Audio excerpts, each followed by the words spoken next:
നമസ്കാരം. സകലമാന കേരളത്തിലേക്ക് സ്വാഗതം. ആദ്യം പ്രധാന വാർത്തകൾ. എറണാകുളത്ത് 14-കാരന് നിർബന്ധിച്ച് ലഹരി നൽകി ക്രൂരതയ്ക്കിരയായത് വടുതല സ്വദേശി അമ്മൂമ്മയുടെ ആൺസുഹൃത്തിനെതിരെ പരാതി. തിരുവനന്തപുരത്ത് കാർ ഫുട്പാത്തിലേക്ക് ഇടിച്ചു കയറി 5 പേർക്ക് പരിക്ക്. അപകടം ജനറൽ ആശുപത്രിക്ക് സമീപം. പരിക്കേറ്റവരെ മെഡിക്കൽ കോളേജിലേക്ക് മാറ്റി.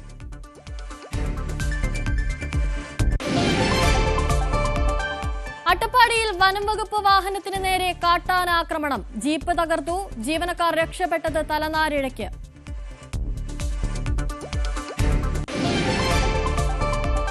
മലപ്പുറം കൊണ്ടോട്ടിയിൽ ഓടിക്കൊണ്ടിരുന്ന സ്വകാര്യ ബസ് അഗ്നിക്കിരയായി. യാത്രക്കാർ ഉടൻ പുറത്തിറങ്ങിയതിനാൽ വൻ അപകടമൊഴിവായി. കത്തിനശിച്ചത് പാലക്കാട് കോഴിക്കോട് റൂട്ടിൽ സർവീസ് നടത്തുന്ന സനാ ബസ്.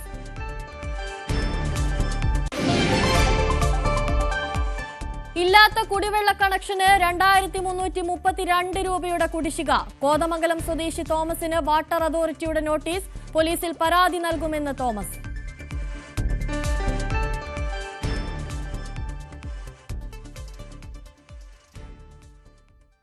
വാർത്തകൾ വിശദമായി നോക്കാം. തിരുവനന്തപുരം ജനറൽ ആശുപത്രിക്ക് സമീപം കാർ ഫുട്പാത്തിലേക്ക് ഇടിച്ചു കയറി 5 പേർക്ക് ഗുരുതരമായി പരിക്കേറ്റു. 3 ഓട്ടോ ഡ്രൈവർമാർക്കും 2 കാൽനട യാത്രക്കാർക്കുമാണ് പരിക്കേറ്റത്.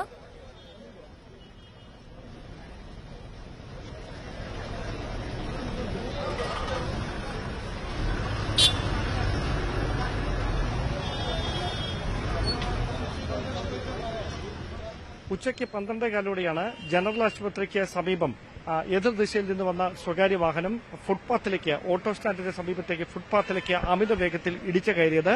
ഇതുകൂടി നടന്നു വരികയായിരുന്ന 2 കാൽനട യാത്രക്കാർ, അതോടൊപ്പം സമീപത്തുണ്ടായിരുന്ന 2 ഓട്ടോ ഡ്രൈവർമാർ ഉൾപ്പെടെ 4 പേർക്കാണ് ഗുരുതരമായി പരിക്കേറ്റിരിക്കുന്നത്. ഓട്ടോ ഡ്രൈവർമാരായ ഷാഫി, സുരേന്ദ്രൻ തുടങ്ങിയവർ സമീപത്തെ സുഹൃത്തുക്കളുമായി വർത്തമാനം പറഞ്ഞുകൊണ്ട് നിൽക്കുകയായിരുന്നു. അതേസമയം കാൽനട യാത്രക്കാരിൽ ഒരു യുവതിയും മറ്റൊരു വഴിയാത്രക്കാരനുമുണ്ടായിരുന്നു. അവർ അവിടെ നിന്ന് നടന്ന് ജനറൽ ആശുപത്രിക്ക് സമീപത്തേക്ക് വരികയായിരുന്നു. അതിനിടയിലാണ് ഈ വാഹനം ഈ 4 പേരെയും ഇടിച്ച് തെറിപ്പിച്ചത്. സമീപത്തായി രക്തം തളം കെട്ടിക്കിടക്കുന്ന നിലയിലാണ്. വാഹനം ഓടിച്ചിരുന്നത് വട്ടിയൂർക്കാവ് സ്വദേശിയാണ് എന്നാണ് ലഭിക്കുന്ന സൂചനകൾ. പക്ഷേ ഈ വാഹനം ഇയാൾക്കൊപ്പം ഒരു കുഞ്ഞും ഉണ്ടായിരുന്നുവെന്നാണ് കന്റോൺമെന്റ് പോലീസ് പറയുന്നത്. പക്ഷേ ഇയാൾ മദ്യപിച്ചിരുന്നതായോ മറ്റെന്തെങ്കിലും അസ്വാഭാവികതകൾ ഉണ്ടായിരുന്നതായോ പോലീസ് കണ്ടെത്തിയിട്ടില്ല. ഒന്നുകിൽ ഈ ഗിയർ മാറി ചവിട്ടിയതാകാം ഇങ്ങനെയൊരു അപകടത്തിലേക്ക് നയിച്ചത് എന്നാണ് ഇപ്പോൾ പുറത്തുവരുന്ന വിവരങ്ങൾ. പോലീസ് വിശദമായി ഇയാളുന്ന കാര്യങ്ങൾ ചോദിച്ചറിയുന്നുണ്ട്. കന്റോൺമെന്റ് പോലീസ് ഇയാളെ ഉടൻ തന്നെ, അപകടമുണ്ടായ ഉടൻ തന്നെ സ്ഥലത്ത് നിന്ന് പോലീസ് വാഹനത്തിൽ സ്റ്റേഷനിലേക്ക് മാറ്റിയിട്ടുണ്ട്. പരിക്കേറ്റവരിൽ ഒരാളുടെ നില, ഈ യുവതിയുടെ നില അല്പം ഗുരുതരമാണ്. അവരുൾപ്പെടെ 4 പേരെയും പ്രാഥമികമായ ചികിത്സ ജനറൽ ആശുപത്രിയിൽ നൽകിയതിനു ശേഷം മെഡിക്കൽ കോളേജ് ആശുപത്രിയിലേക്ക് മാറ്റിയിരിക്കുകയാണ്. അവിടെ തീവ്രപരിചരണ വിഭാഗത്തിൽ അവർക്ക് വിദഗ്ധമായ ചികിത്സ ഡോക്ടർമാരുടെ നേതൃത്വത്തിൽ നൽകിക്കൊണ്ടിരിക്കുകയാണ്. ഈ വാഹനം എവിടേക്ക് പോയതാണ് എന്നതിനെ സംബന്ധിച്ച വിവരങ്ങളൊന്നും ഇതുവരെ ലഭ്യമായിട്ടില്ല. എന്തായാലും നാടിനെ നടുക്കുന്ന ഒരു അപകടമാണ് ഈ ജനറൽ ആശുപത്രിക്ക് സമീപം ഉണ്ടായിരിക്കുന്നത്. പോലീസ് സ്ഥലത്തെത്തി വാഹന ഗതാഗതം അടക്കം, അതായത് ഈ സംഭവ സമയത്ത് വലിയ ഗതാഗത കുരുക്ക് ഈ സമീപത്തുണ്ടായി. തുടർന്ന് പോലീസ് എത്തിയാണ് വാഹനം ഇവിടെ നിന്ന് മാറ്റി ഗതാഗതം നിയന്ത്രിച്ചുകൊണ്ടിരിക്കുന്നത്. എന്തായാലും പരിക്കേറ്റവരിൽ 2 പേരുടെ നില അതീവ ഗുരുതരമാണ് എന്നാണ് ആശുപത്രി അധികൃതർ അറിയിക്കുന്നത്. ക്യാമറമാൻ സി വിനോദിനൊപ്പം ജനറൽ ആശുപത്രിക്ക് സമീപത്ത് നിന്ന് ഡാൻ കുര്യൻ, ന്യൂസ് 18. എടവണ്ണ കൊയിലാണ്ടി സംസ്ഥാന പാതയിൽ നിയന്ത്രണം വിട്ട കാർ ഇലക്ട്രിക് പോസ്റ്റിലിടിച്ച് മറിഞ്ഞു. ഇന്നലെ രാത്രിയായിരുന്നു അപകടം. അരീക്കോട് കാരിപ്പറമ്പ് സ്വദേശികളുടേതാണ് വാഹനം. കാർ പലതവണ തലക്കീഴായി മറിഞ്ഞാണ് വീണത്. ആരുടെയും പരുക്ക് ഗുരുതരമല്ല.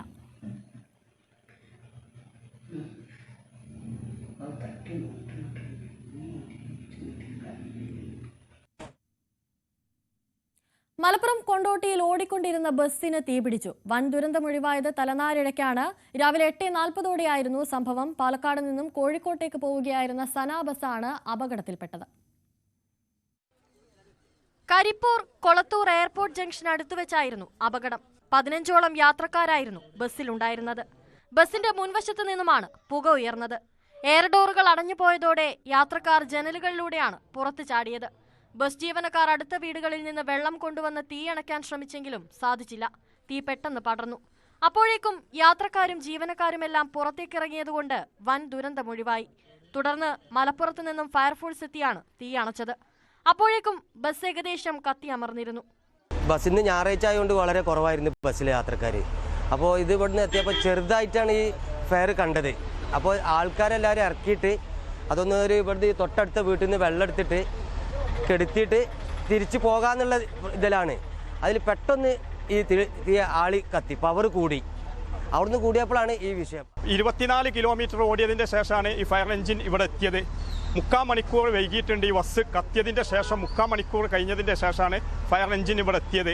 അപ്പോൾ അതിൻ്റെ മുന്നോടിയായിട്ട് പറയാനുള്ളത് എത്രയും പെട്ടെന്ന് കൊണ്ടോട്ടി താലൂക്കിൽ കൊണ്ടോട്ടി മുനിസിപ്പാലിറ്റിൻ്റെ കീഴിൽ ഒരു ഫയർ സ്റ്റേഷൻ കൊണ്ടുവരണമെന്ന് ആവശ്യപ്പെടുക. 1 മണിക്കൂറിലധികം സമയമെടുത്താണ് തീ അണച്ചത്.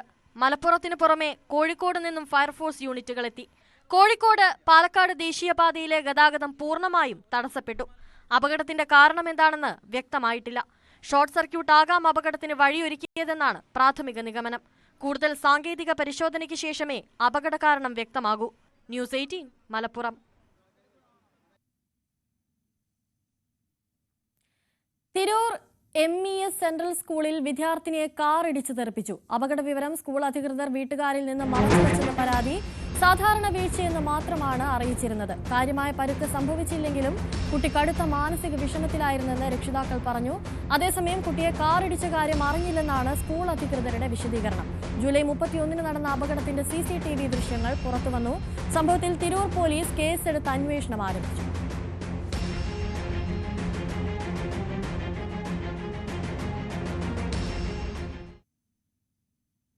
കണ്ണൂർ സെൻട്രൽ ജയിലിൽ നിന്ന് മൊബൈൽ ഫോൺ കണ്ടെടുത്തു. ഉത്തരമേഖല DIGയുടെ നേതൃത്വത്തിൽ നടത്തിയ പരിശോധനയിലാണ് 3 ഫോണുകൾ കണ്ടെത്തിയത്. ന്യൂ ബ്ലോക്കിന് സമീപം ടാങ്കിനടിയിൽ ഒളിപ്പിച്ച നിലയിലായിരുന്നു ഫോണുകൾ. ജയിൽ സൂപ്രണ്ട് K വേണുവിന്റെ പരാതിയിൽ പോലീസ് കേസെടുത്തു. കണ്ണൂർ പരിയാരം ശ്രീസ്തയിൽ 2 മക്കളുമായി കിണറ്റിൽ ചാടി യുവതി ജീവനൊടുക്കാൻ ശ്രമിച്ച സംഭവത്തിൽ ചികിത്സയിലിരുന്ന കുട്ടി മരിച്ചു. ധനേഷ് ധനജ ദമ്പതികളുടെ മകൻ ധ്യാൻ കൃഷ്ണയാണ് മരിച്ചത്. ധനജയും മകളും കണ്ണൂർ ഗവൺമെന്റ് മെഡിക്കൽ കോളേജിൽ ചികിത്സയിലാണ്. ഭർത്താവിന്റെ വീട്ടുകാർ യുവതിയെ മാനസികമായി പീഡിപ്പിച്ചിരുന്നുവെന്ന് പരാതിയുണ്ട്. സംഭവത്തിൽ ഭർത്തൃമാതാവ് ശ്യാമളയുടെ പേരിൽ പരിയാരം പോലീസ് കേസെടുത്തു. സമ്മാനാർഹമായ ടിക്കറ്റ് ലഭിച്ചുവെന്ന് തെറ്റിദ്ധരിപ്പിച്ച് ലോട്ടറി വിൽപ്പനക്കാരനിൽ നിന്നും 5000 രൂപ തട്ടിയെടുത്തതായി പരാതി. പത്തനംതിട്ട അഴൂരിൽ കഴിഞ്ഞ തിങ്കളാഴ്ചയായിരുന്നു സംഭവം. ശാരീരിക അവശതകളുള്ള രാധാകൃഷ്ണനാണ് കബളിപ്പിക്കപ്പെട്ടത്. തട്ടിപ്പ് മനസ്സിലായതിന് പിന്നാലെ പത്തനംതിട്ട പോലീസിൽ പരാതി നൽകിയെങ്കിലും പ്രതിയെ പിടികൂടാനായില്ല. പക്ഷാഘാതത്തെ തുടർന്ന് കാലുകളുടെ ചലനം നഷ്ടപ്പെട്ട രാധാകൃഷ്ണന് വർഷങ്ങളായി ലോട്ടറി വിൽപ്പനയാണ് ഉപജീവനമാർഗം. കഴിഞ്ഞ തിങ്കളാഴ്ച നറുക്കെടുത്ത ഭാഗ്യധാരയിൽ 5000 രൂപയുടെ സമ്മാനം ലഭിച്ചുവെന്ന് അവകാശപ്പെട്ടാണ് യുവാവെത്തിയത്. BL 338764 എന്ന സംഖ്യയായിരുന്നു ഭാഗ്യക്കുറിയിൽ രേഖപ്പെടുത്തിയിരുന്നത്. സമ്മാനാർഹമായ ടിക്കറ്റെന്ന് കരുതി രാധാകൃഷ്ണൻ പണം കടം വാങ്ങി യുവാവിന് നൽകി. എന്നാൽ പിന്നീട് ഏജന്റിനെ സമീപിച്ചപ്പോഴാണ് തട്ടിപ്പ് മനസ്സിലായത്. ഭാഗ്യക്കുറിയിൽ രേഖപ്പെടുത്തിയിരുന്ന 5 എന്ന അക്കം പെൻസിൽ കൊണ്ട് 8 എന്ന് മാറ്റി എഴുതിയായിരുന്നു തട്ടിപ്പ്. പത്തനംതിട്ട പോലീസിൽ പരാതി നൽകിയെങ്കിലും തട്ടിപ്പ് നടത്തിയ യുവാവിനെ ഇതുവരെയും കണ്ടെത്താനായില്ല. സമീപത്തെ കെട്ടിടത്തിലുള്ള CCTV ദൃശ്യങ്ങൾ പരിശോധിച്ചെങ്കിലും ദൃശ്യങ്ങളും ലഭിച്ചില്ല. പണം കടം വാങ്ങി നൽകി കബളിപ്പിക്കപ്പെട്ടതിന്റെ ദുഃഖത്തിലാണ് രാധാകൃഷ്ണൻ. ന്യൂസ് 18 പത്തനംതിട്ട. അമ്മൂമ്മയുടെ ആൺസുഹൃത്ത് നിർബന്ധിച്ച് ലഹരി നൽകിയെന്ന പരാതിയുമായി 14കാരൻ. വടുതല സ്വദേശിയായ വിദ്യാർത്ഥിക്കാണ് ക്രൂരത നേരിട്ടത്. കുടുംബത്തിന്റെ പരാതിയിൽ തിരുവനന്തപുരം സ്വദേശി പ്രവീൺ അലക്സാണ്ടറിനെതിരെ എറണാകുളം നോർത്ത് പോലീസ് കേസെടുത്തു. ഇക്കഴിഞ്ഞ ഡിസംബർ 24 വീട്ടിൽ ആരുമില്ലാത്ത സമയത്താണ് അമ്മൂമ്മയുടെ സുഹൃത്തായ പ്രവീൺ 14കാരന് നിർബന്ധിച്ച് മദ്യം നൽകിയത്. വേണ്ടെന്ന് പറഞ്ഞപ്പോൾ ഭീഷണിപ്പെടുത്തി മദ്യം കുടിപ്പിച്ചു. പിന്നീട് പലതവണ നിർബന്ധിച്ച് കഞ്ചാവ് വലിപ്പിച്ചെന്നും ലഹരി വാങ്ങാൻ തന്നെ കൊണ്ടുപോയെന്നും വിദ്യാർത്ഥി പറഞ്ഞു. ഒരു ദിവസം എന്നെ വരാപ്പുഴയെ കൊണ്ടുപോയി. അത് എന്നിട്ട് എന്നെ ഒരു സ്ഥലത്ത് കൊണ്ട് നിർത്തിയിട്ട് ഒരു പൊതി മേടിച്ചെണ്ണം വന്ന് എൻ്റെ കൈ തന്നിട്ട് എന്നോട് ഇത് പിടിക്കാൻ പറഞ്ഞു. അപ്പം ഞാൻ പിടിച്ച് അത് കഴിഞ്ഞ് വീട്ടിൽ വന്ന് നോക്കി. വീട്ടിൽ വന്ന് പുള്ളിക്കാരൻ റൂമിലോട്ട് കയറി. പുള്ളിക്കാരൻ ഡോറ് ചാരിയിട്ടേക്കാണ്. അപ്പം ഞാൻ ഇങ്ങനെ നോക്കിയപ്പോൾ അതിൽ കണ്ടത് അപ്പം അത് കണ്ട് കഞ്ചാവാണെന്ന് അപ്പോഴാണ് മനസ്സിലായത്. അത് കഴിഞ്ഞിട്ട് പിന്നെ ഇതേമാതിരി ബർത്ത്ഡേ സമയത്ത് ഇതേമാതിരി കുടിപ്പിച്ചെന്നെ കൊണ്ട് അതേമാതിരി തന്നെ കഞ്ചാവ് വലിപ്പിക്കുകയും ചെയ്യിപ്പിച്ചു. കുട്ടിയുടെ മാതാപിതാക്കൾ എറണാകുളം നോർത്ത് പോലീസിന് പരാതി നൽകി. പോലീസ് കേസെടുത്തതിന് പിന്നാലെ പ്രവീൺ വധിക്കുമെന്ന് ഭീഷണിപ്പെടുത്തിയതായി കുട്ടിയുടെ അമ്മ. ജയിലിൽ കുറച്ച് നാളല്ലേ കിടക്കത്തുള്ളൂ. ആ കിടന്നു കഴിഞ്ഞാൽ പുറത്തിറങ്ങി കഴിഞ്ഞാൽ എന്നെയും അമ്മേനെയും മോനെയും കൊല്ലുമെന്നാണ് അവർ പറഞ്ഞുകൊണ്ട് പോയത്. കുട്ടിയുടെ മൊഴി പോലീസ് രേഖപ്പെടുത്തി. ജുവനൈൽ ജസ്റ്റിസ് ആക്ടും ഭീഷണിപ്പെടുത്തിയെന്ന വകുപ്പ് പ്രകാരവുമാണ് കേസെടുത്തത്. പ്രതിയെ ഉടൻ പിടികൂടുമെന്നും പോലീസ് അറിയിച്ചു. ന്യൂസ് 18 കൊച്ചി. കോഴിക്കോട് മുക്കത്ത് കടയുടെ പൂട്ട് തകർത്ത് മോഷണം. അഗസ്ത്യമൊഴി അങ്ങാടിയിലെ അബി സ്റ്റോറിലാണ് ഇന്ന് പുലർച്ചെ മോഷണം നടന്നത്. സംഭവത്തിന്റെ CCTV ദൃശ്യം ലഭിച്ചിട്ടുണ്ട്. മുക്കം സ്വദേശി മുഹമ്മദ് അലിയുടെ കടയിലാണ് മോഷണം നടന്നത്. രാവിലെ കട തുറക്കാൻ വന്നപ്പോഴാണ് പൂട്ട് തകർത്ത നിലയിൽ കണ്ടത്. 6000 രൂപയോളം മോഷണം പോയെന്നാണ് പരാതിയിൽ പറയുന്നത്.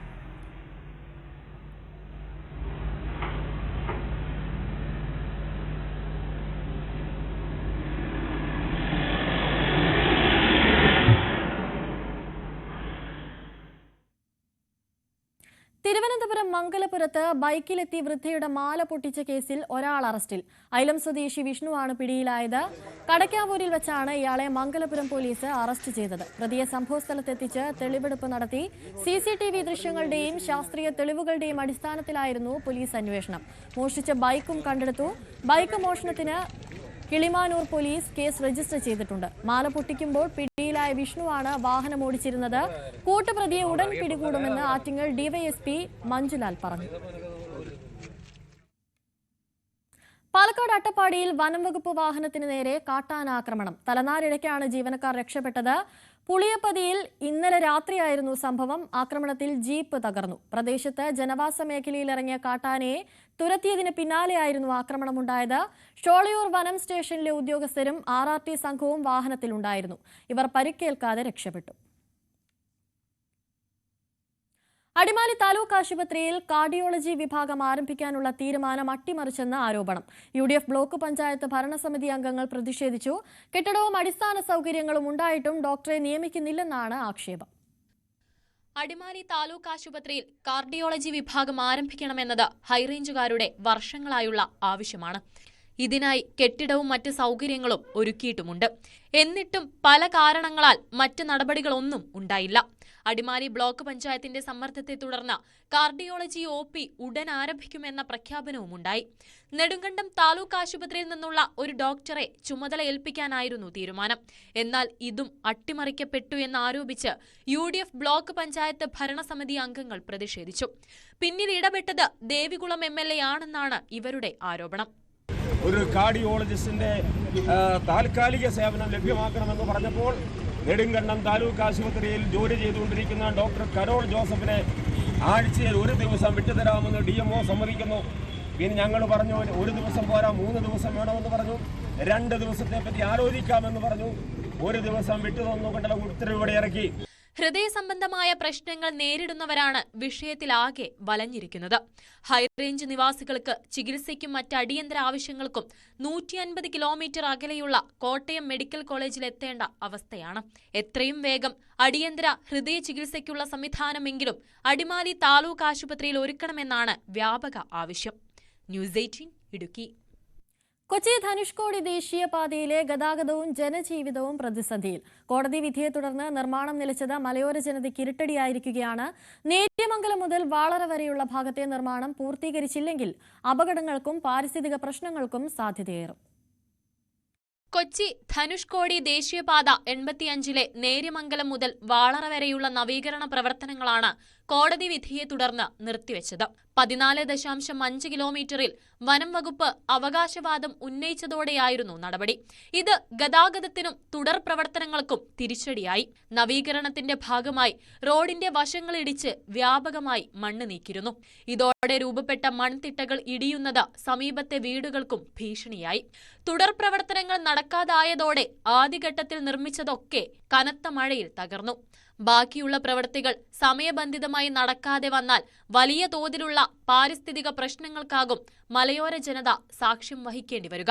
കാന താത്താൻ വേണ്ടി കട്ടിങ് ഇടിച്ചേക്കണോണ്ട് വലിയ മരങ്ങളൊക്കെയാണ് കട്ടിങ് സൈഡിൽ നിൽക്കുന്നത്. ഏത് സമയത്തും ഈ മഴക്കാലത്ത് അപകടം ഉണ്ടാകുന്ന ഒരു സ്ഥിതിയിലാണ് ഇപ്പം നിൽക്കുന്നത്.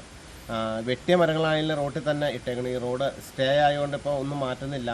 അപ്പോൾ ഈ നേര്യമംഗലം വാളറ വരെയും ഈ മഴക്കാലത്തുള്ള യാത്ര ഭയങ്കര ദുരിതയാത്രയാണ്. അപ്പോൾ ഇതിന് വേണ്ടപ്പെട്ടവരെ അടിയന്തര നടപടി സ്വീകരിക്കണം. മൺതിട്ടയ്ക്ക് മുകളിലും പാതയോരങ്ങളിലും നിൽക്കുന്ന മരങ്ങളും ഏതു നിമിഷവും നിലം പൊത്താവുന്ന അവസ്ഥയിലാണ്. ഇത് റോഡിലൂടെ പോകുന്ന വാഹനങ്ങൾക്കും കനത്ത ഭീഷണിയാണ്. മുൻപ് മുറിച്ചിട്ട മരങ്ങളും റോഡിൽ തന്നെ പലയിടത്തും കിടക്കുന്നുമുണ്ട്. ഓണക്കാലം അടുത്തതോടെ മൂന്നാറിലേക്കുള്ള സഞ്ചാരികളുടെ വരവും വർദ്ധിച്ചു. ഇത് ഗതാഗത കുരുക്കിനും ഇടയാക്കുന്നുണ്ട്. മുൻ വർഷങ്ങളിലെ പോലെ ഓഗസ്റ്റ് മാസം മഴ ശക്തമായാൽ ഇതുവഴിയുള്ള യാത്ര പൂർണ്ണമായും നിലയ്ക്കും. ചുരുക്കത്തിൽ ദേശീയപാത 85-ലെ നവീകരണ പ്രവർത്തനങ്ങൾ തടസ്സപ്പെട്ടത് വൻ പ്രതിസന്ധികളാണ് സൃഷ്ടിക്കുന്നത്. ന്യൂസ് 18 ഇടുക്കി. ഇല്ലാത്ത കുടിവെള്ള കണക്ഷന് കുടിശ്ശിക. കോതമംഗലത്ത് വയോധികന് 2332 രൂപ കുടിശ്ശികയടയ്ക്കാൻ വാട്ടർ അതോറിറ്റിയുടെ നോട്ടീസ്. കൃത്രിമമായി വ്യാജ കണക്ഷൻ എടുത്തിട്ടുണ്ടോ എന്ന് സംശയമുണ്ട്. പരാതി നൽകാനൊരുങ്ങി വീട്ടുകാർ. തലക്കോട് കൂവക്കാട്ടിൽ KM തോമസിനാണ് ഇല്ലാത്ത കുടിവെള്ള കണക്ഷന് പണം അടയ്ക്കാൻ വാട്ടർ അതോറിറ്റി നോട്ടീസ് അയച്ചത്. 2332 രൂപ കുടിശ്ശികയുണ്ടെന്നും 7 ദിവസത്തിനകം അടച്ചില്ലെങ്കിൽ ജില്ലാ കളക്ടർ മുഖേന റവന്യൂ റിക്കവറി നടപടി സ്വീകരിക്കുമെന്നുമാണ് നോട്ടീസിൽ പറയുന്നത്. കുടിശ്ശിക വരുത്തിയതിന് കണക്ഷൻ വിച്ഛേദിച്ചതായും പറയുന്നുണ്ട്. എന്നാൽ കണക്ഷൻ എടുത്താലല്ലേ വിച്ഛേദിക്കാൻ കഴിയൂ എന്നാണ് തോമസിന്റെ ചോദ്യം. നിലവിൽ എനിക്ക് വാട്ടർ കണക്ഷൻ ഇല്ല.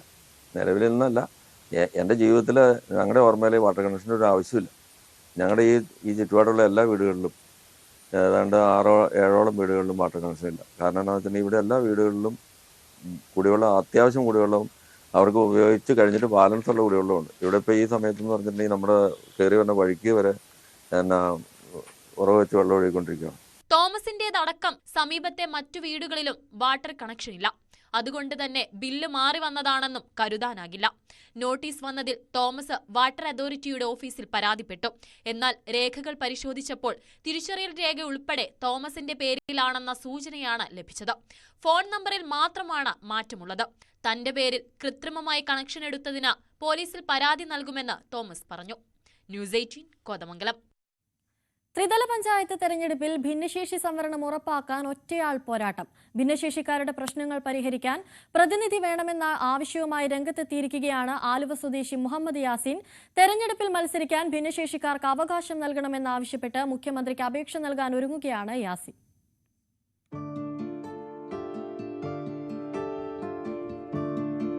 താൻ ഉൾപ്പെടുന്ന ഭിന്നശേഷി സമൂഹത്തിന് വരുന്ന തെരഞ്ഞെടുപ്പുകളിൽ സംവരണം ഉറപ്പാക്കാനുള്ള പോരാട്ടത്തിലാണ് മുഹമ്മദ് യാസീൻ. കേരളത്തിലുള്ള ലക്ഷക്കണക്കിന് ഭിന്നശേഷിക്കാരുടെ പ്രശ്നങ്ങൾ ഉന്നയിക്കുവാനോ അത് പരിഹരിക്കുവാനോ സർക്കാർ വേണ്ട മുൻകൈ എടുക്കുന്നില്ലെന്നാണ് പരാതി.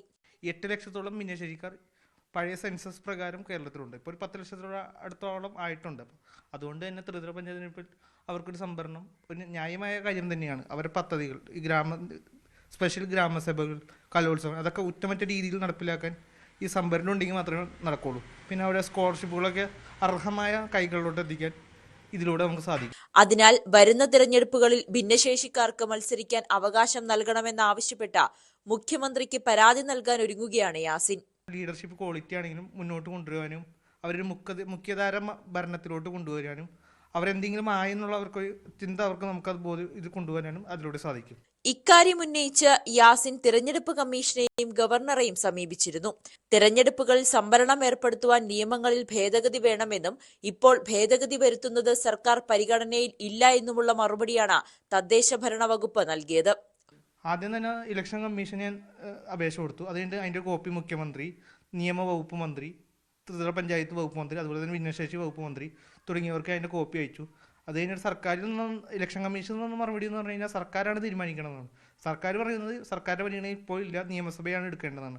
കോൺഗ്രസ് നേതാവ് രാഹുൽ ഗാന്ധിയെയും പ്രതിപക്ഷ നേതാവ് VD സതീശനെയും കണ്ട യാസീൻ ഇക്കാര്യം ഉന്നയിച്ചിരുന്നു. സർക്കാർ അനുകൂല നിലപാട് സ്വീകരിച്ചാൽ വരുന്ന തിരഞ്ഞെടുപ്പിൽ ഭിന്നശേഷിക്കാർക്ക് സംവരണം നടപ്പാക്കുമെന്നാണ് യാസറിന്റെ പ്രതീക്ഷ. ന്യൂസ് 18 കൊച്ചി. ഇരുചക്ര വാഹനങ്ങൾക്കെല്ലാം ഹെൽമറ്റ് നിർബന്ധമാണെന്ന് പറയുമ്പോഴും ചില വാഹനങ്ങൾക്ക് ഇളവുകളുണ്ട്. കേന്ദ്ര മോട്ടോർ വെഹിക്കിൾ റൂൾ ബൈസിക്കിൾ അനുസരിച്ച് 25 കിലോമീറ്ററിൽ താഴെ വേഗതയുള്ള വാഹനങ്ങൾക്ക് ഹെൽമറ്റും ലൈസൻസും ബാധകമല്ല.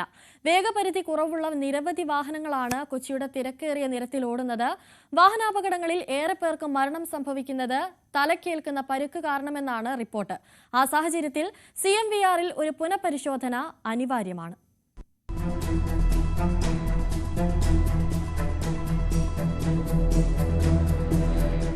25 കിലോമീറ്റർ വേഗപരിധിയുള്ള വാഹനങ്ങൾക്ക് ലൈസൻസും ഹെൽമറ്റും നിർബന്ധമില്ലെന്ന നിയമം വല്ലാതെ ദുരുപയോഗം ചെയ്യപ്പെടുകയാണ്. സൈക്കിളിന്റെ നിയമപരിധിയിലാണത്രേ ഈ വാഹനങ്ങൾ ഉൾപ്പെടുത്തിയിരിക്കുന്നത്. സൈക്കിൾ യാത്രക്കാർ കടന്നുപോകുന്നത് ഒന്നുകിൽ റോഡരികിലൂടെ, അതല്ലെങ്കിൽ വാക്വേയിലൂടെ. പക്ഷേ ഈ വാഹനങ്ങൾ യാത്ര ചെയ്യുന്നത് തിരക്കേറിയ നിരത്തിലൂടെയാണ്. മറ്റ് ഇരുചക്ര വാഹനങ്ങൾ കടന്നുപോകുന്ന ഇടത്തൂടെയേ ഇവർക്കും പോകാനാകും. റോഡിലെ വാഹനവ്യൂഹവും ബസ്സുകളുടെ മത്സര ഓട്ടമൊക്കെ ഉണ്ടാകുന്ന അപകടങ്ങളുടെ എണ്ണം ദിനംപ്രതി ഏറിക്കൊണ്ടിരിക്കുകയാണ്. കഴിഞ്ഞ ആഴ്ച 2 ജീവനുകളാണ് ബസ്സുകളുടെ മത്സരോട്ടത്തിനിടെ പൊലിഞ്ഞത്. ആ സാഹചര്യത്തിൽ വാഹനത്തിന്റെ വേഗപരിധി കാരണം ഹെൽമറ്റ് ധരിക്കേണ്ട എന്ന ഇളവ് അക്ഷരാർത്ഥത്തിൽ ദോഷമായി മാറുന്നുണ്ട്. നമുക്കും താല്പര്യം ഹെൽമെറ്റ് വെച്ച് കൊണ്ടുനടക്കുന്നത് തന്നെയാണ്. നമ്മൾ മാക്സിമം ഇവിടെ പറയാറുണ്ട്, അതിന് വില കുറച്ചിടാറുണ്ട്, അവിടെ പരസ്യം വെച്ചിട്ടുണ്ട് ഹെൽമെറ്റിന്റെ.